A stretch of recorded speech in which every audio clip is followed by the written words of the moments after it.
Bootstrap स्टुडिओमधून design केलेला GUI हा जावा प्रोजेक्टमध्ये कसा इम्पोर्ट करायचा हे आपण बघितलं. त्याच्यानंतर इथे एडिट बटनला क्लिक केल्यानंतर या व्हॅल्यूज इथे ऑटोमॅटिक कशा सेट होतात हे कसं करायचं ते बघितलं. त्याच्यानंतर फिल्टर कसं करायचं ते बघितलं. आणि डिलीट बटनला क्लिक केल्यानंतर अशा टाईपचे अट्रॅक्टिव्ह मेसेजेस कसे दाखवायचे, अलर्ट मेसेजेस, ते आपण काल बघितलं. आज आपण काय बघणार आहोत, पेजिनेशन. हे जे खाली दिसतंय ना, ही बटन्स, याला काय म्हणतात, पेजिनेशन. मग आता समजा माझ्याकडे 15 रेकॉर्ड्स असतील, 15 रोज असतील आणि मला एका पेजवरती 5 दाखवायचे असतील, एका पेजवरती 5 दाखवायचे असतील, तर टोटल किती पेजेस बनणार? 5 एके 5, 5 दुना 10, 5 त्रिक 15 बनणार. मग दुसऱ्या पेजवरती क्लिक केल्यानंतर मला काय दिसणार? पुढची 5 रेकॉर्ड दिसणार. तिसऱ्या पेजला क्लिक केल्यानंतर त्याच्या पुढची 5 रेकॉर्ड्स दिसणार. कळलं? मग आणखी तुम्ही 5 रेकॉर्ड्स ॲड केले तर काय होणार? ऑटोमॅटिक इथे डायनामिकली चौथा आयटम पेजिनेशनमध्ये ॲड झाला पाहिजे, अँड सो ऑन. आणि इथे हे प्रिव्हियस बटनने प्रिव्हियस पेजवरती गेलं पाहिजे, नेक्स्ट बटनने नेक्स्ट बटनवरती गेलं पाहिजे. सध्या आपण हे फक्त ड्रॅग ड्रॉप करून ठेवलेलं आहे, डिझाईन आहे, त्याला कोडिंग करायचं आहे. मग आता हे पेजिनेशन आपण कसं इम्प्लिमेंट करू शकतो ते दाखवतो. सगळ्यांनी लक्ष द्या.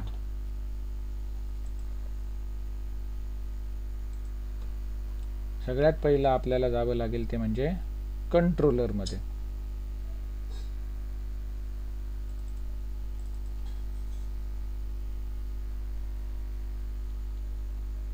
कंट्रोलरमध्ये आपण पेजेस शो कुठे करतोय? इथे शो ऑलमध्ये. कळलं? मग ही जी मेथड आहे याच्यामध्ये मला चेंज करावा लागेल. मग आता काय चेंज करावं लागेल ते मी तुम्हाला सांगतो. पहिली गोष्ट म्हणजे आतापर्यंत आपण काय पास करत होतो, इथे /emp, त्याच्याऐवजी इथे /emp1 पास केलं तर फर्स्ट पेज दिसलं पाहिजे, म्हणजे पहिली 5 रेकॉर्ड. त्याच्यानंतर इथे 2 पास केला तर पुढची 5 रेकॉर्ड दिसली पाहिजे, 3 पास केलं तर त्याच्या पुढची 5 रेकॉर्ड दिसली पाहिजेत. कळलं? म्हणजे /empच्या पुढे पेज नंबर येतो इथे. मग मी इथे काय करतो, पेज नंबर डायनामिक असतो ना, चेंज होऊ शकतो, म्हणून मी इथे काय करतो, एक डायनामिक व्हेरिएबल घेतो, पेज नंबर. याला काय म्हटलं जातं, पाथ व्हेरिएबल.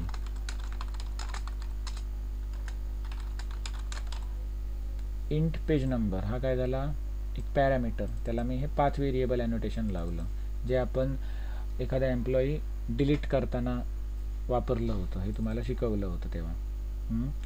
Path variable. आता मला काय करायचं आहे, या पेज नंबरनुसार, या पेज नंबरमध्ये जेवढे एम्प्लॉई येतात तेवढेच मला रिटर्न करायचे आहेत या लिस्टमध्ये. फाइंड ऑल काय करते, सगळेचे सगळे एम्प्लॉई तुम्हाला पाठवते, बरोबर. पण मला काय करायचे आहेत, त्या पर्टिक्युलर पेज नंबरवरती जेवढे एम्प्लॉई येणार तेवढेच मला इथे रिटर्न करायचे आहेत, लिस्टमध्ये स्टोअर करायचे आहे. मग त्याच्यासाठी मी काय करणार, पहिली गोष्ट म्हणजे मला एका पेजमध्ये मॅक्झिमम किती एम्प्लॉईज दिसले पाहिजेत हे मला स्पेसिफाय करावं लागेल. मग मॅक्झिमम समजा मला किती दिसले पाहिजेत, 5 दिसले पाहिजेत. तर मी इथे काय करतो, इंट ते मॅक्झिमम रोज असतील ना, =5, मॅक्स रोज =5, किंवा तुम्ही याला दुसरा शब्द एखादा वापरू शकता, तुम्हाला जो सोपा वाटेल तो. पेज साईज हा वापरतो. पेज साईज म्हणजे काय, एका पेजमध्ये 5 रेकॉर्ड्स मावू शकतील. कळलं? त्याच्यानंतर आता मी काय करणार, एक पेज रिक्वेस्ट नावाचा क्लास आहे आणि त्याची ऑफ नावाची मेथड आहे. मग याचे काही कन्स्ट्रक्टर आहेत तिथे, वेगवेगळे कन्स्ट्रक्टर. मग मी काय करतो, या ऑफमध्ये पहिला पॅरामीटर पास करतो पेज नंबर, दुसरा पॅरामीटर पास करतो किती रोज त्या एका पेजमध्ये दिसले पाहिजे, जे आपण पेज साईज या व्हेरिएबलमध्ये स्टोअर केलं आहे. हे 2 पॅरामीटर मी पास करतो. आणि तिसरा एक पॅरामीटर आहे, ऑप्शनल आहे तो म्हणजे काय, जो काही रिझल्ट येणार तो तुम्हाला सॉर्ट करायचा आहे का असेंडिंग किंवा डिसेंडिंग ऑर्डरने, तर कुठल्या कॉलमच्या असेंडिंग किंवा डिसेंडिंग ऑर्डरने तो सॉर्ट केला पाहिजे ते सुद्धा तुम्ही इथे स्पेसिफाय करू शकता. फॉर एक्झाम्पल ID या कॉलमनुसार मला सॉर्ट करायचं असेल तर मी काय करणार, इथे तिसरा पॅरामीटर पास करणार सॉर्ट डॉट बाय, ह्याच्यामध्ये ID, आणि इथे हे इम्पोर्ट करतो. कळलं? IDच्या डिसेंडिंग ऑर्डरने मला जर करायचं असेल तर मी इथे डिसेंडिंग टाकणार. असेंडिंग ऑर्डरने करायचं असेल तर इथे मी काहीच स्पेसिफाय करणार नाही, एवढंच ठेवणार. डिसेंडिंग ऑर्डरने करायचं असेल तर इथे मी डिसेंडिंग टाकणार. आता पेज रिक्वेस्टची ही ऑफ मेथड काय रिटर्न करते, तर फाइंड ऑल मेथड सगळीच्या सगळे एम्प्लॉईची लिस्ट रिटर्न करायची. पण मला काय करायचं आहे, सगळ्याचे सगळे एम्प्लॉई नाही, फक्त 5 एम्प्लॉई दाखवायचे आहेत. कुठल्या पेज नंबरवरचे, तर इथे जो काही पेज नंबर पाठवला आहे, म्हणजे जो आपण इथून पाठवतो पेज नंबर, त्या पेजवरचे 5 एम्प्लॉई मला डिस्प्ले करायचे आहेत. Sort by ID in descending order. मग याचा जो काही रिझल्ट येणार तो काय आहे, याचा रिझल्ट रिटर्न टाईप काय आहे ऑफ मेथडचा, पेज रिक्वेस्ट. बरोबर, मग पेज रिक्वेस्ट आहे. आणि एक पेजिएबल नावाचा सुद्धा एक क्लास आहे. पेजिएबल, हा बघा, हा AWT मधला नाही, हा स्प्रिंग फ्रेमवर्क मधला पेजिएबल.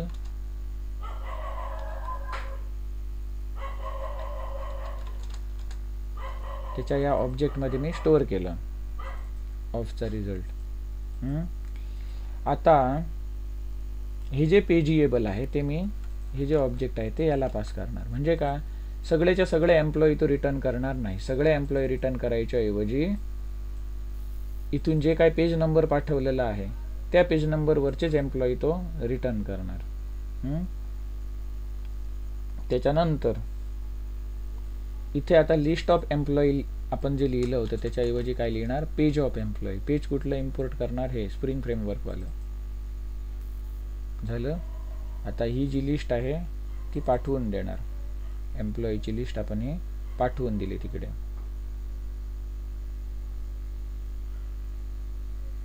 आता हे पेज ऑफ एम्प्लॉई आहे ना, लिस्ट नाही आहे. मग पहिलं काय होतं, इथे लिस्ट ऑफ एम्प्लॉई होतं. बरोबर, आता पेज ऑफ एम्प्लॉई आहे म्हणून आपण इथे पेज हा शब्द लिहूया. मग आता ह्या पेजचं रूपांतर मला लिस्टमध्ये करायचं आहे. हे जे पेज आहे याचं रूपांतर मला लिस्टमध्ये करायचं आहे. कसं, तर याची टू लिस्ट नावाची मेथड आहे आणि त्याचं रूपांतर मी लिस्टमध्ये करू शकतो. हे झालं. त्याच्यानंतर ॲरे डेजिग्नेशन आपण तिकडे पाठवणार HTML ला. अजून मला काय पाठवावं लागेल HTML ला, तर जे तुमचं पेजिनेशन आहे हे, याच्यामध्ये टोटल नंबर ऑफ पेजेस किती आहेत हे मला समजलं पाहिजे ना. मग टोटल नंबर ऑफ पेजेस मला कशी मिळणार, हे जे पेज नावाचं जे ऑब्जेक्ट आहे याची मेथड असणार गेट टोटल पेजेस नावाची. त्याच्यावरून मग मी काय करतो, ही लाईन डुप्लिकेट करतो आणि इथे मी काय पाठवतो, टोटल पेजेस, याची मेथड ती कॉल करतो गेट टोटल पेजेस. त्याच्यानंतर अजून मला काय पास करावा लागेल, तर त्या एका पेजमध्ये मॅक्झिमम किती रोज राहतील ती म्हणजे काय, पेज साईज, ही सुद्धा पास करतो. ही लाईन डुप्लिकेट करतो आणि इथे पेज साईज पाठवून देतो.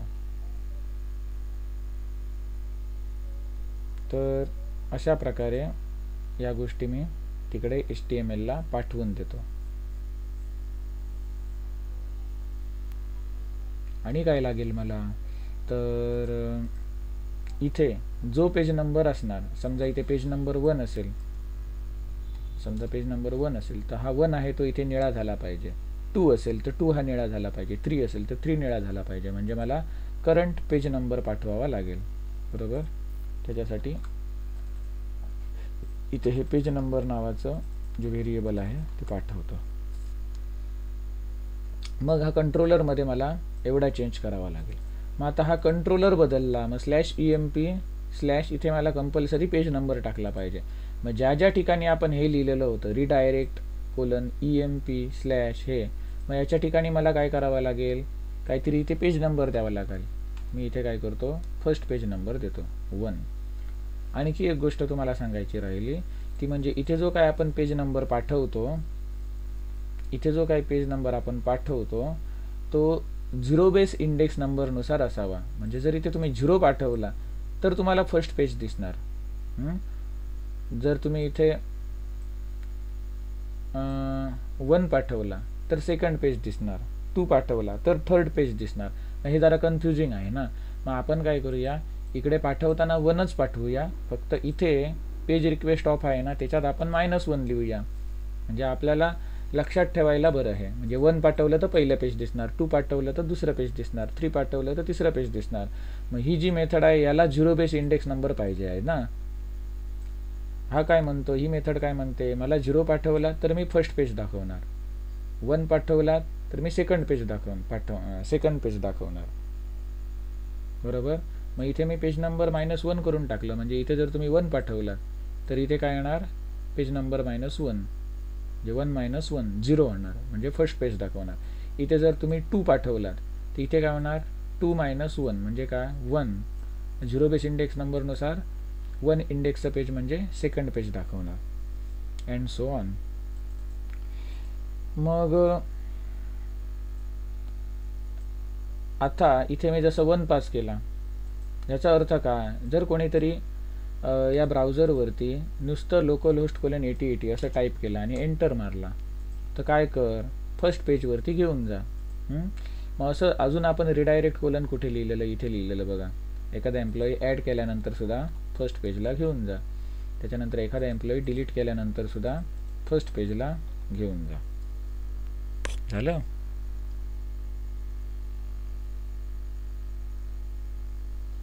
याच्यामध्ये बघूया, याच्यामध्ये नाही, ठीक आहे.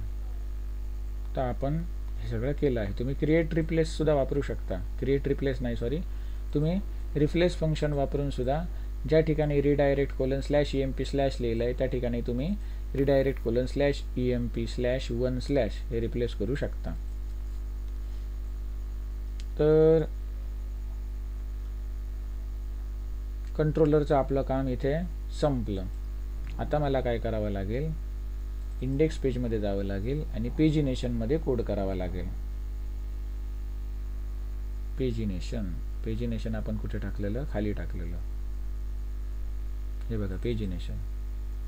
मिळत नसेल तर Ctrl+F दाबून तुम्ही पेजिनेशन शब्द सर्च करू शकता.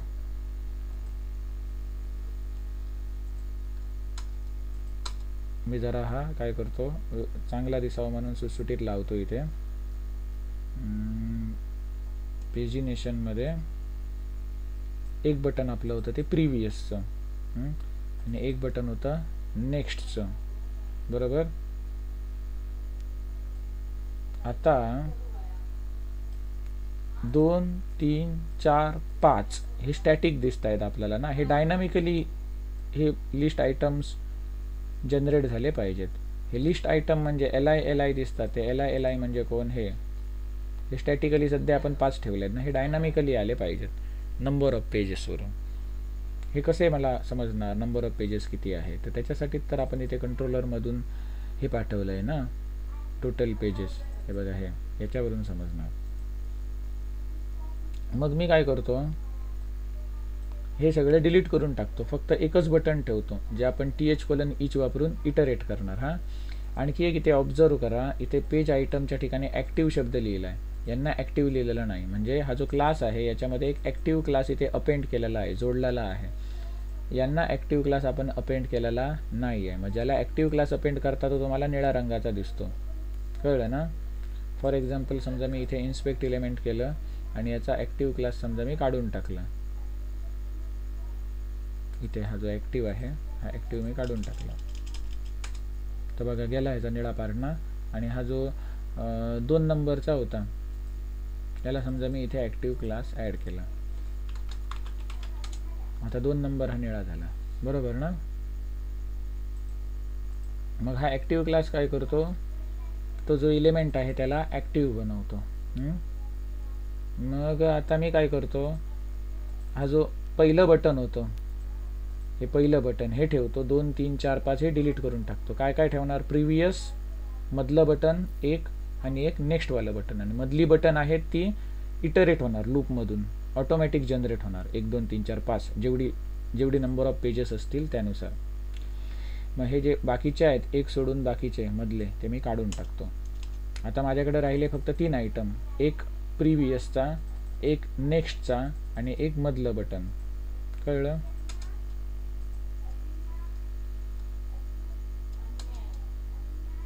मग हे आता जरा मी सुटसुटीत लावतो.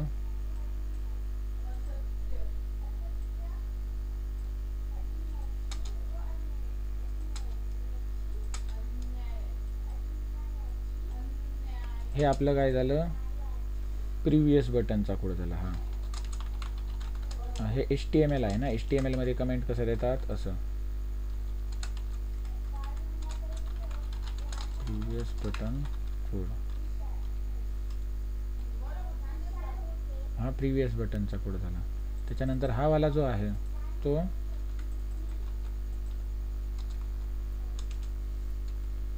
मधल्या बटनचा कोड आहे, पेजच्या बटनचा. हा सुद्धा मी जरा सुटसुटीत लावतो. झालं.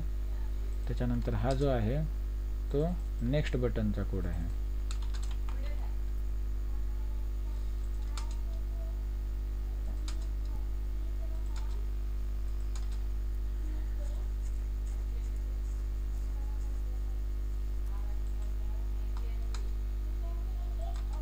झालं. हे प्रिव्हियस बटन म्हणजे कुठलं, हे वालं. त्याच्यानंतर हे मधलं बटन, पेजचं बटन म्हणजे कुठलं, हे 1 वालं. आणि त्याच्यानंतर हे जे आहे ते नेक्स्ट बटनचा कोड. मग आता मला काय करायचं आहे, आता महत्त्वाचा पार्ट आहे. ही जी मधली बटन्स येत आहेत, मधली बटन्स ही जनरेट होत आहेत, ही मला डायनामिकली जनरेट करायची आहेत. समजा मी हा कोड पुन्हा रन केला,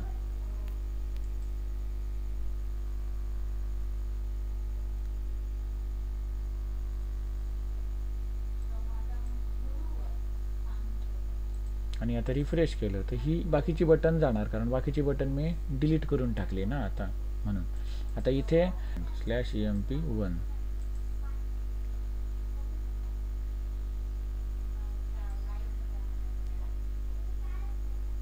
mbgs हँडलर. ओके. तर हा काय म्हणतो की /emp त्याच्यानंतर काहीतरी येथे डायनामिक व्हेरिएबल अशा टाईपच्या 2 गेट मॅपिंगच्या मेथड झाल्या आहेत असं म्हणतो. ही एक आपण याच्यासाठी बनवली, डिस्प्ले करण्यासाठी एम्प्लॉई. आणखी कुठेतरी ही बघा, एखादा जो एम्प्लॉई आहे, एकट्या एम्प्लॉईची जर मला माहिती पाहिजे असेल तर मी हे वापरायचो, बरोबर ना. मग याचा तुम्ही काहीतरी पाथ याचा वेगळा देऊ शकता, /emp find id. कळलं.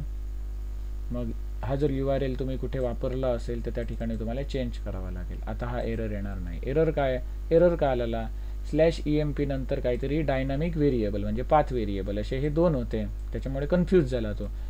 हे फंक्शन कॉल करायचं की हे फंक्शन कॉल करायचं, याच्यामध्ये तो कन्फ्यूज झाला. आता होणार नाही, कारण मी हे जे दुसरं होतं हे तुम्हाला REST API बनवताना तुम्हाला दाखवलेलं. आता जे हे फंक्शन आपण वापरलेलं नाही, हे तुम्ही डिलीटही करू शकता.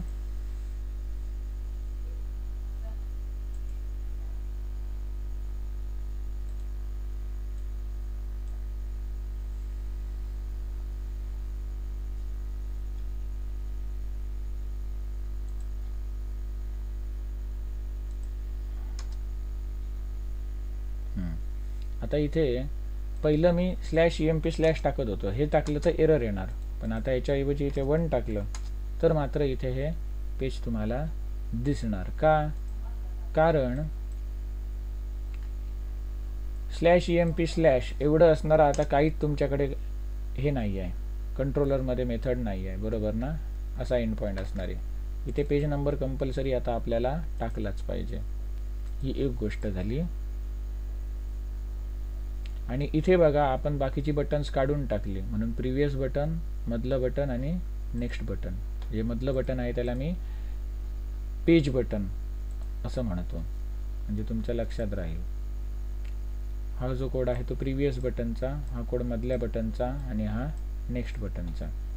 आता मला काय करायचं आहे, हे जे मधलं बटन आहे ते मला रिपीट करायचं आहे. किती रिपीट करायचं आहे, ते जेवढी नंबर ऑफ पेजेस असतील तेवढे मला रिपीट करायचं आहे. मग मी इथे काय करतो, रेकॉर्ड्स ॲड करतो. सध्या इथे एका पेजवरती किती दिसत आहेत, 1 2 3 4 दिसत आहेत, बरोबर. आणखी एक रेकॉर्ड मी इथे ॲड करतो.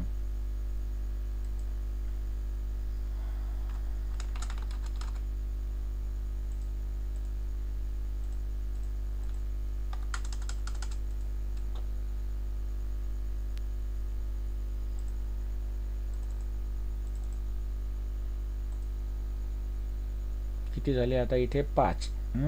आणि इथे आपण साईज किती दिलेली आहे, पेजची साईज 5 दिलेली आहे. मग आता 6वं रेकॉर्ड जर मी ॲड करायला गेलो तर ते कुठे जाणार, सेकंड पेजला जाणार. बघूया जाता आहे का.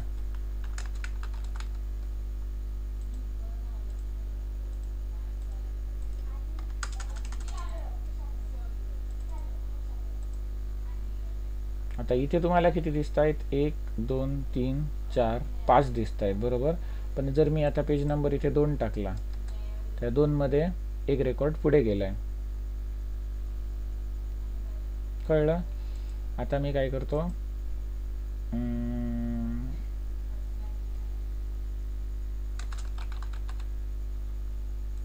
नवीन रेकॉर्ड ॲड करतो.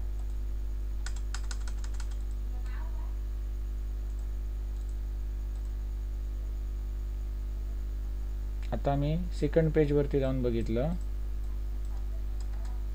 तर इथे सेकंड पेजला 2 रेकॉर्ड झाले, कळलं ना.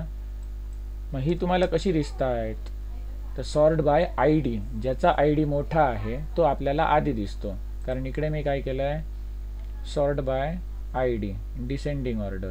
म्हणून डिसेंडिंग ऑर्डरने ज्याची आय डी आहे तसे दिसतात, 604 603 602. म्हणजे पहिली जुनी रेकॉर्ड्स होती ती कुठे गेली, शेवटी गेली, म्हणजे पुढच्या पेजवर सरकली, कळलं. मग अशी आता मी काय करतो, निदान 3 पेज तरी आपल्याला कमीत कमी दिसली पाहिजेत, म्हणून काही रेकॉर्ड मी ॲड करतो.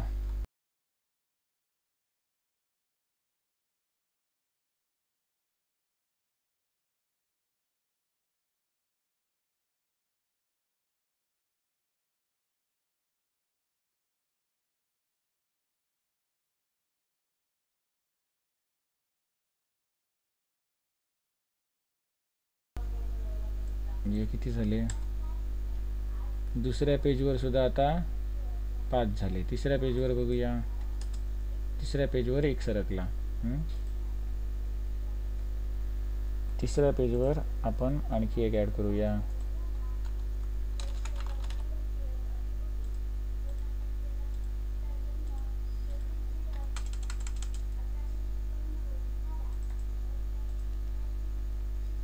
आता तिसऱ्या पेजवरती 2 रेकॉर्ड्स ॲड झाली असतील, कळलं. आता मला काय करायचे आहे, टोटल नंबर ऑफ पेजेस किती आहेत, 3 आहेत. मग इथे टोटल पेजेसनुसार मला इथे 1 2 3 बटन दिसली पाहिजेत, कळलं. मग आता मी काय करतो ते बघा. टोटल पेजेस मला कुठून कळतात, तर इथे कंट्रोलरमधून कळतात. बघा, टोटल पेजेस नावाचं व्हेरिएबल मी पाठवून दिलं आहे ना तिकडे. मग मी काय करतो, हे मधल्या बटनचा हा कोड आहे, याला काय करतो, TH:each लावतो. मधल्या बटनचा कोड आहे त्याला TH:each. TH:each. आणि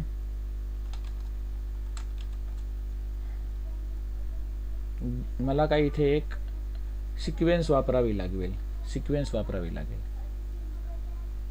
जेवढी नंबर ऑफ पेजेस आहेत, समजा 3 असतील तर सिक्वेन्स सुरू होणार 1 पासून, 1 2 आणि 3 कडे जाऊन ती सिक्वेन्स थांबणार. म्हणजे जेवढी टोटल नंबर ऑफ पेजेस आहेत त्या ठिकाणी जाऊन ती सिक्वेन्स थांबणार. ती मी कशी घेऊ शकतो, तर इथे नंबर्स नावाचं एक मॉड्यूल आहे समजा, ज्याच्यामध्ये सिक्वेन्स नावाची मेथड आहे जी 2 पॅरामीटर ॲक्सेप्ट करते. आरंभ आणि अंत. आरंभ काय, सुरुवात कुठून झाली पाहिजे, 1 पासून, आणि त्या सिक्वेन्सचा अंत कुठे झाला पाहिजे, टोटल पेजेस. टोटल पेजेस म्हणजे याची व्हॅल्यू जी काय असेल ती, टोटल पेजेस 3 असतील, 4 असतील, 5 असतील. हे टोटल पेजेस तुम्हाला मोजायची गरज नाही, हे ॲटोमॅटिक कॅल्क्युलेट करून देतं तुम्हाला टोटल पेजेसची value. Page dot get total pages नावाची मेथड. कळलं. तर 1 पासून टोटल नंबर ऑफ पेजेस जेवढी आहे तेवढी सिक्वेन्स जनरेट होणार. टोटल नंबर ऑफ पेजेस 5 असतील तर 1 2 3 4 5 अशी सिक्वेन्स जनरेट होणार.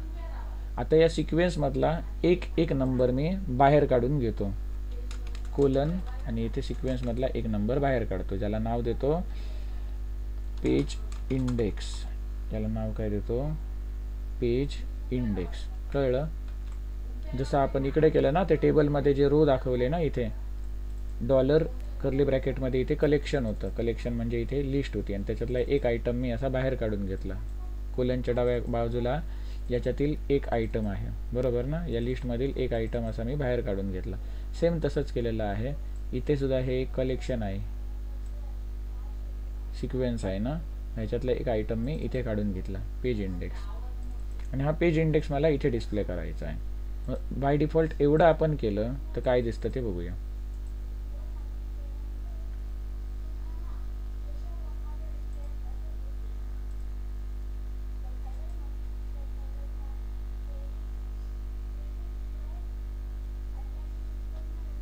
बघा 1 1 1 असे 3 वेळा रिपीट झाले. आता मला 1 1 1 न दाखवता 1 2 आणि 3 असे दाखवायचे आहेत. मग पेज इंडेक्स हे जे व्हेरिएबल आहे याच्यामध्ये एकदा 1 व्हॅल्यू येणार, एकदा 2 येणार, एकदा 3 येणार, up to total number of pages आहेत तितकी.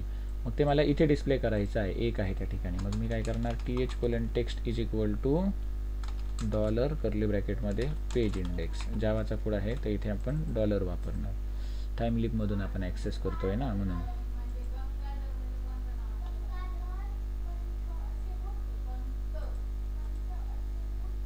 आता इथे मी हे पेज रिफ्रेश करतो तर इथे 1 1 1 आहे, त्या ठिकाणी काय होणार, 1 2 आणि 3. आता ही तीनही बटन बघा निळी दिसत आहेत, ॲक्टिव्ह झालेली. का, कारण आपण हा लूप फिरवला, लूपमध्ये ह्याला लूप लावला ना, त्याच्यामुळे ही ॲक्टिव्ह प्रॉपर्टी आहे, ही सगळ्या बटनला लागू झाली, तीनही बटनला लागू झाली. जर मी ॲक्टिव्ह प्रॉपर्टी इथून काढून टाकली आणि हा प्रोग्राम रन केला तर काय होणार, तीनही बटन्स पांढरी होणार.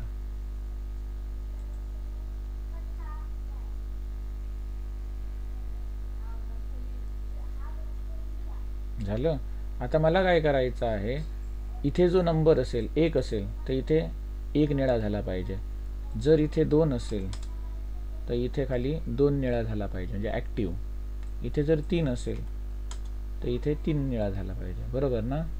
मग आता मी हे कसं करू शकतो, तर इथे जे मी वरती नंबर टाकतो हे कोणत्या व्हेरिएबलमध्ये स्टोअर होत आहेत, तर इथे पेज नंबर या व्हेरिएबलमध्ये ते स्टोअर होत आहेत.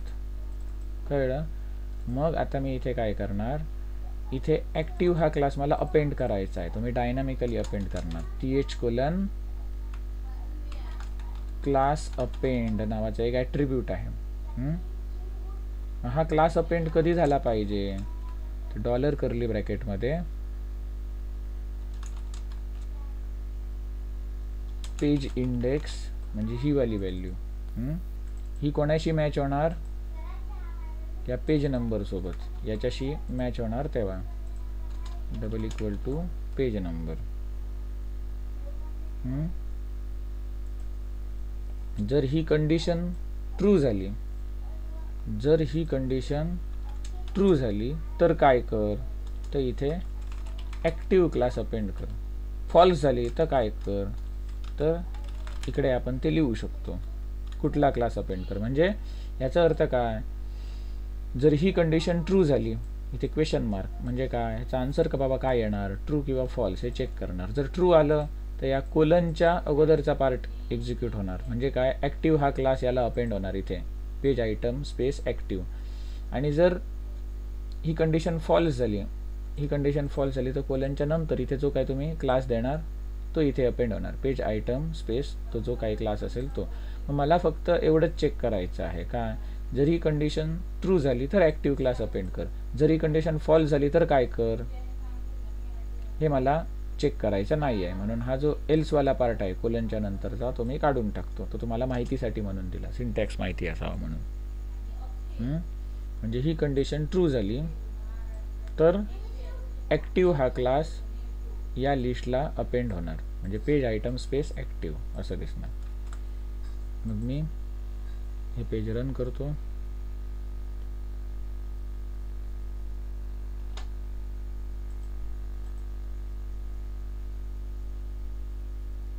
आणि इथे आता 1 टाकतो. खाली आलो. आता बघा इथे एक पेज नंबर 1 हा ॲक्टिव्ह झाला. 2 वरती आलो तर आता पेज नंबर 2 ॲक्टिव्ह झाला. 3 वरती आलो तर पेज नंबर 3 ॲक्टिव्ह झाला. बरोबर. याचा जर मी कोड बघितला इकडून, ते इथे बघा हे जे आहे तिसरा आयटम, याला इथे ॲक्टिव्ह कीवर्ड लागलेला आहे. जर मी इथे 2 टाकला पेज नंबर, तर इथे दुसऱ्याला इथे ॲक्टिव्ह शब्द लागला आहे. जर मी इथे 1 टाकला तर आता इथे पहिल्या आयटमला ॲक्टिव्ह शब्द लागला. त्याच्यामुळे हे तुम्हाला असे निळे झालेले दिसतात. आता पुढे मला काय करायचं आहे, तर मी आता इथून जातोय ना पेज नंबरवरती, 1 2 3 टाकतो आणि मग त्या पेजवर जातो. त्याच्याऐवजी याच्यावरती क्लिक केल्यानंतर मला त्या पेजवरती जायचं आहे. मग काय, 2 वरती क्लिक केल्यानंतर /emp/2 या लिंकवरती जाणार. 3 वरती क्लिक केल्यानंतर /emp/3 या URL वरती जाणार. असं मला करायचं आहे. मग हा जो अँकर टॅग आहे, या अँकर टॅगला इथे href काय आहे, हॅश. हॅश म्हणजे काहीच नाही, सेम पेजवरती येणार हॅश आहे. मग मला काय करायचं आहे, त्या पर्टिक्युलर URL वरती त्याला पाठवायचं आहे. /emp/1 असेल किंवा 2 असेल किंवा 3 असेल. आता 1 2 3 म्हणजेच काय आहे, पेज इंडेक्स. बरोबर ना, जे आपण इथे डिस्प्ले करतोय. मग ही पेज इंडेक्स डायनामिक आहे, चेंज होणारी आहे. म्हणून मला हे नॉर्मल href वापरून चालणार नाही. त्याच्यासाठी मला th:/href वापरावं लागेल. कळलं. आणि मग जेव्हा आपण th:/href वापरतो, एखादा पाथ देतो, तेव्हा आपण जी व्हॅल्यू आहे ती डॉलर कर्ली ब्रॅकेट ऐवजी @कर्ली ब्रॅकेटमध्ये देतो. जावाचा कोड असेल तर डॉलर कर्ली ब्रॅकेट, आणि एखादा पाथ द्यायचा असेल तर @कर्ली ब्रॅकेट. मग आता मला काय करायचं आहे, /emp/ इथे 3 म्हणजे काय आहे, तो पेज इंडेक्स आहे. बरोबर. मला ती इथे व्हॅल्यू स्पेसिफाय करावी लागेल.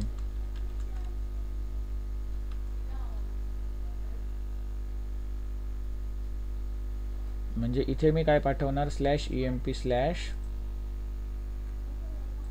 काय घेतो, इथे पेज नंबर घेतो ना, पेज नंबर.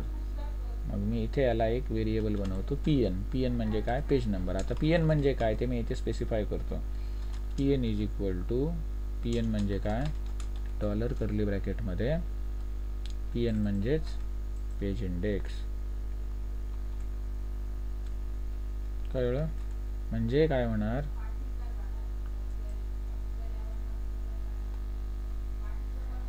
ते आता इथे बघा, यांचा जर मी इकडे कोड बघितला,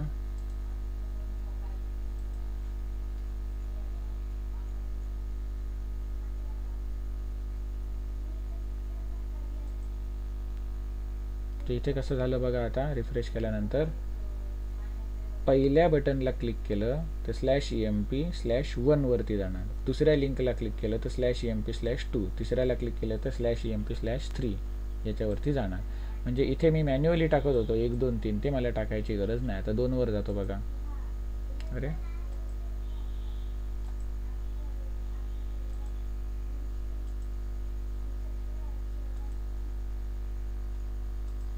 होतंय आता बघा. कळलं ना. पेज रिफ्रेश केलं नव्हतं मी बॅक आल्यानंतर. मग अशी मी इथे वरती टाईप करून जायचो, ते आता या बटनला टाईप करून जातोय. कळलं. आता मला काय करायचं आहे, इथे प्रिव्हियस बटनला क्लिक केल्यानंतर हे लेफ्ट साईडला सरकलं पाहिजे, म्हणजे त्याच्या अगोदरच्या पेजवरती गेलं पाहिजे. नेक्स्ट बटनला क्लिक केल्यानंतर पुढच्या पेजला गेलं पाहिजे. मग आधी मी प्रिव्हियस बटनचा कोड करतो.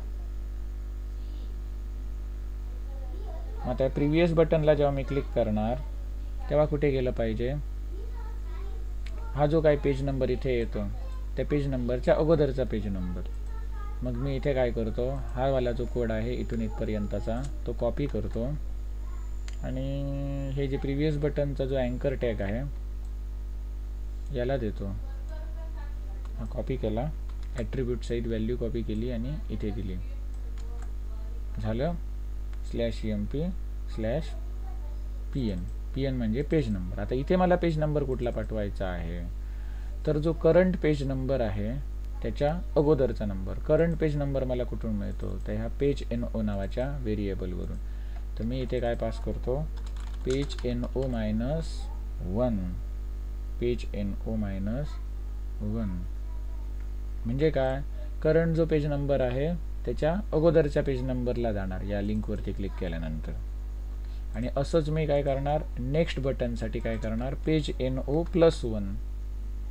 नेक्स्ट बटनची ही जी लिंक आहे याच्यासाठी मी काय करणार, पेज NO+1. आता हा प्रोग्राम मी रन करतो.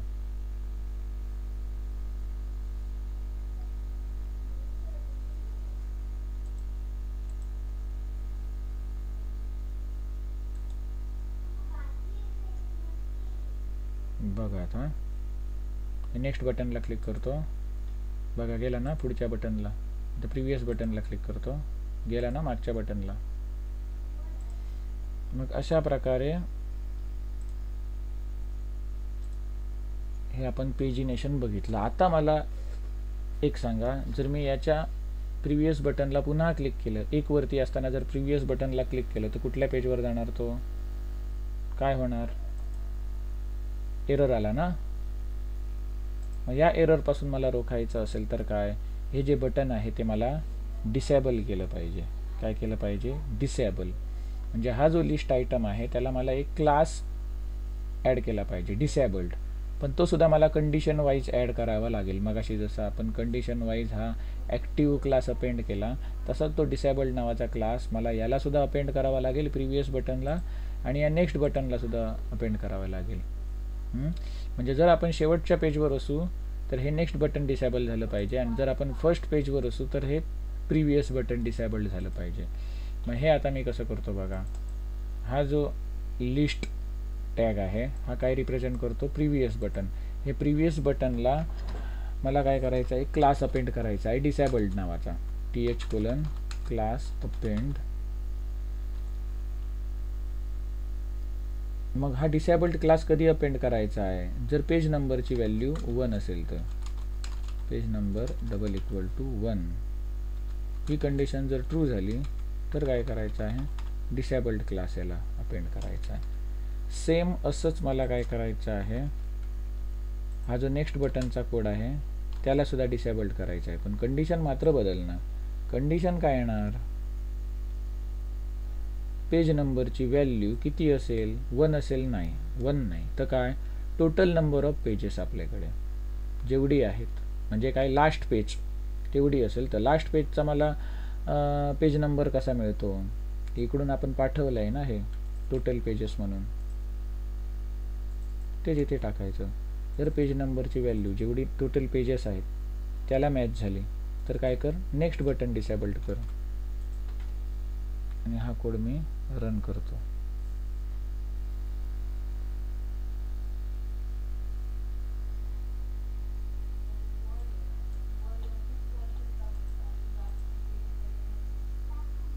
मी आता रिफ्रेश करतो. आता हे बघा ॲक्टिव्ह आहे ना, हे निळ्या रंगाचं दिसतंय ॲरो.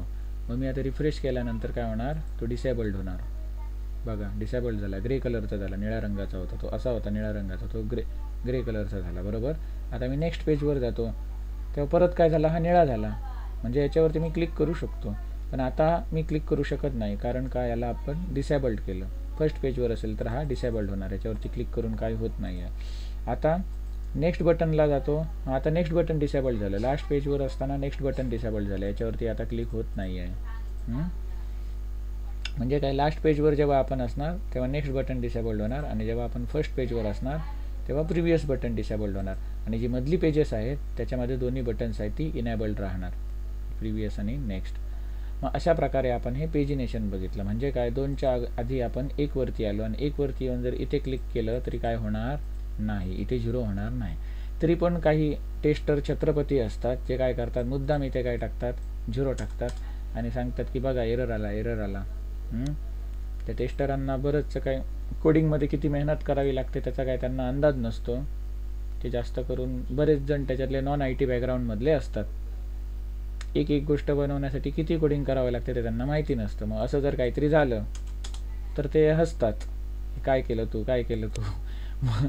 मग यांच्यावरती सोल्युशन म्हणून काय, तर त्याच्यासाठी तुम्ही इथे कंट्रोलरमध्ये इथे ते कंट्रोल करू शकता अशा छत्रपतींना. काय करणार तर ही जी काही व्हॅल्यू येते पेज नंबरची ती जर लेस दॅन 1 असेल, इफ पेज नंबरची व्हॅल्यू लेस दॅन 1 असेल तर काय कर, तर कुठल्या पेजला घेऊन जा, फर्स्ट पेजला घेऊन जा, रिटर्न फर्स्ट पेजला घेऊन जा.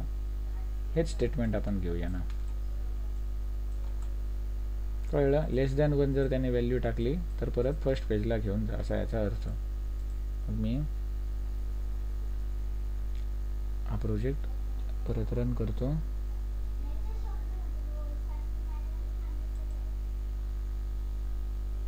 आणि आता काय करतो, इथे मुद्दाम म्हणून 0 टाकतो. जरी मी मुद्दाम म्हणून 0 टाकला तरी इथे काय आता येतोय, 1 येतोय. इथे मी -5 टाकला तरी इथे परत 1 येतोय. म्हणजे काय, ते छत्रपती टेस्टर असतात, त्याने मुद्दाम म्हणून जर इथे अशी जर काय करायचा प्रयत्न केला, निगेटिव्ह व्हॅल्यू ॲड करायचा प्रयत्न केला तर काय हे चेक करणार. पेज नंबरची व्हॅल्यू जर निगेटिव्ह असेल, म्हणजे काय लेस दॅन 1 असेल किंवा 0 असेल तर काय करणार, तो रिडायरेक्ट :emp/1 या URL ला घेऊन जाणार. या URL ला गेल्यानंतर काय होणार, हेच फंक्शन पुन्हा कॉल होणार विथ पेज नंबरची नवीन व्हॅल्यू. पेज नंबरची नवीन व्हॅल्यू काय, 1. अशा प्रकारे हे आपल्याला दिसणार. मग अशा प्रकारे हे आपण सगळं पेजिनेशन बघितलेलं आहे. आता याच्यामध्ये समजा मी आणखी 4 रेकॉर्ड्स ॲड केली तर ॲटोमॅटिक इथे 4थं बटन येणार आणि हे जे नेक्स्ट बटन डिसेबल्ड झालेलं आहे ते इनेबल्ड होणार. मी इथे काही आता नावं ॲड करतो.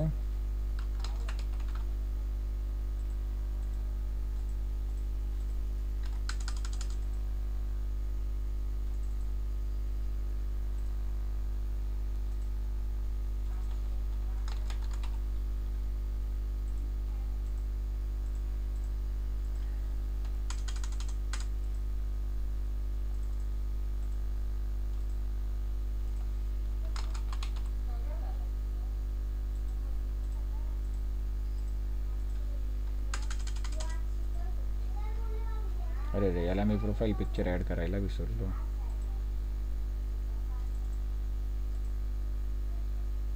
किती झाली, 1 2 3 1 2 3 4 5.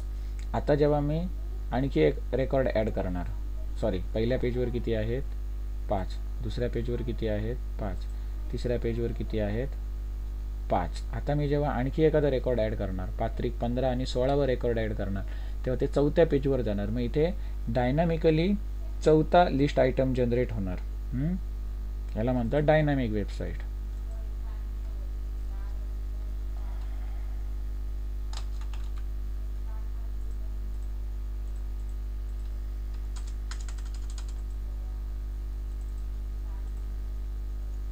बघा झालं ना. आता आपण या 4थ्या पेजवरती आलो.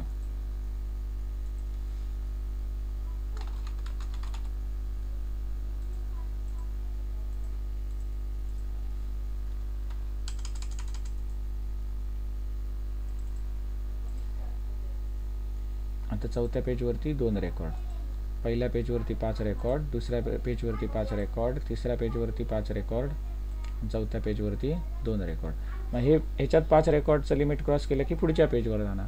मग एका पेजमध्ये मॅक्झिमम किती रेकॉर्ड्स दिसली पाहिजे हे तुम्ही कुठून सेट करता, इथे पेज साईजवरून. जर मी इथे पेज साईज 3 केली तर आता टोटल माझ्याकडे रेकॉर्ड्स किती आहेत, पहिल्या पेजमध्ये 5, दुसऱ्या पेजमध्ये 5, तिसऱ्या पेजमध्ये 5, किती आली 15 आणि 4थ्या पेजमध्ये 2, किती झाली 15 आणि 2 16, 17. आणि आता जर मी पेज साईज 3 केली, 3 म्हणजे काय, एका पेजवरती मॅक्झिमम 3 रेकॉर्ड्स दिसणार. मग आता टोटल पेजेस माझ्याकडे किती बनणार, 3 एके 3, 3 दुनी 6, 3 त्रिक 9, 3 चौक 12, 3 पाची 15, 3 सक 18. 6 पेजेस बनणार. आता मी हे पेज रिफ्रेश करतो. हे करतो किंवा इथे फर्स्ट पेजवरती जातो. हे बघा 6 पेज बनले, कारण एकावरती किती आपण 3 रेकॉर्ड्स मॅक्झिमम दिसली पाहिजे तसं आपण केलं म्हणून. हे पुढचं पेज, हे पुढचं पेज, हे पुढचं पेज, हे पुढचं पेज, हे पुढचं पेज. कळलं ना. अशा प्रकारे आपण आज हे पेजिनेशन बघितलं. मग हा जो आपण जेवढी रेकॉर्ड्स ॲड करतोय त्यानुसार इथे ही बटन्स डायनॅमिकली ॲड होत आहेत, लिस्ट आयटम डायनॅमिकली ॲड होत आहेत. याला म्हणतात डायनॅमिक वेबसाईट. नुसतं तुम्हाला इथे ॲनिमेटेड कंटेंट दिसला म्हणून त्याला आपण डायनॅमिक वेबसाईट म्हणू शकत नाही. मी इथे समजा अजून 2 रेकॉर्ड्स ॲड केली.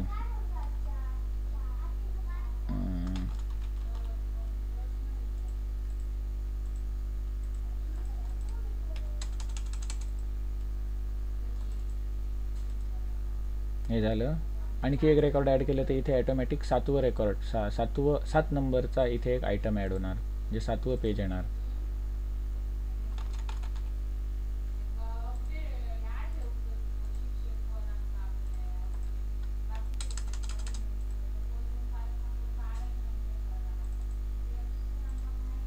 बघा इथे आता 7वं पेज आलं.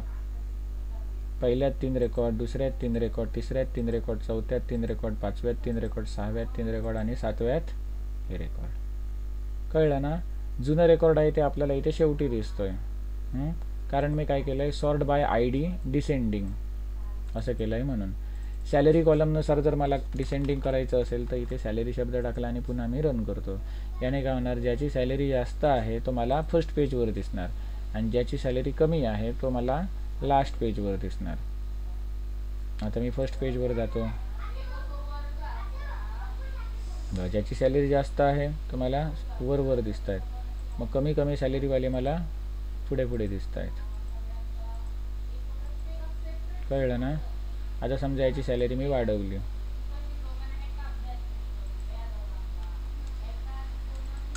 थोडी केली, सगळ्यात जास्त दिली, मग ही कुठल्या पेजवर जाणार, फर्स्ट पेजवरती जाणार.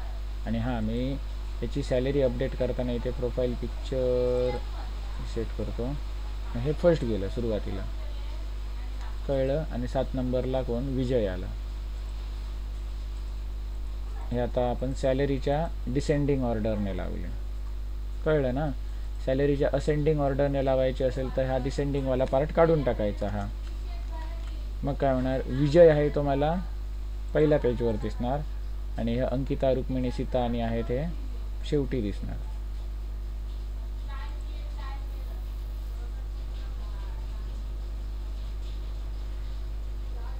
विजय इथे दिसतोय बघा, आणि हे माधवी, सीता, रुक्मिणी आणि अंकिता हे शेवटी गेलेले आहेत. कळलं. कारण आपण आता सॅलरीच्या असेंडिंग ऑर्डरनुसार केलं. डिसेंडिंग ऑर्डरसाठी इथे फक्त डॉट डिसेंडिंग फंक्शन कॉल करायचं. मग अशा प्रकारे आज आपण हे पेजिनेशन बघितलेलं आहे. याच्यामध्ये कोणाला काही डाऊट आहे का? चैताली, नेहा, पूजा, आयशा.